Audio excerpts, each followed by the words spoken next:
Pagadang araw mga idol, mayroon na parang bagong balita ngayon na viral na nangyari ngayon sa West Philippine Sea. Ang Chinese Navy at ang Philippine Navy dahil sa isang barkong to na gustong banggain ang ating isang barko ng Pilipinas. Pero hindi nila alam na mayroon pala tayong kakampi pang isa. Ayan, gigil na gigil, oh. Gusto talagang banggain yung puwitan ng barko natin. Pero sa pangyayaring to, hindi mo na kaya kaming bulihin mga Chinese dahil mayroon kaming kakampi. Ayan na, oh, malapit na, oh. Babanggain na talaga niya, oh. Ang bilis ang takbo niya. Galit na galit sa Philippines.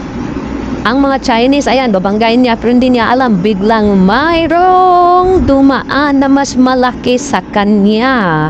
Walang iba ang 164 na atin ring Philippine Navy na mas malaki pa sa kanya yung ngayon. Tingnan natin kung anong nangyari. Dahil sa kayabangan ng Chinese Navy na to, din na alam na mayroon tayo isang kakampi na mas mabilis at mas matapang at mas matibay sa kanilang barko. Made in China lang kayo, samantala sa amin made in USA yan. Ayan, o diba? Di, sapul siya.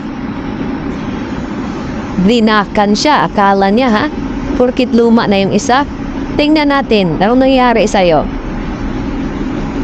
Tingnan mo yung barko ng Chinese Navy, oh. Wala, warak na warak yung unahan niya.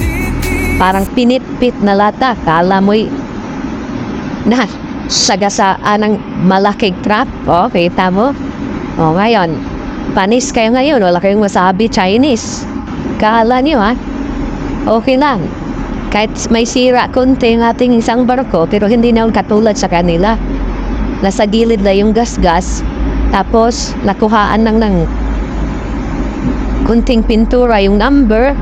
Tapos yung sa anchor niya, may kunting gas-gas din. Pero mas matindi naman yung sa Chinese. Warak na warak talaga yung mukha. Yan, ngayon, susunod ka pa. Okay, thank you for watching guys. This is Romel Hammer. Please follow and share. Mabuhay ka Pilipinas.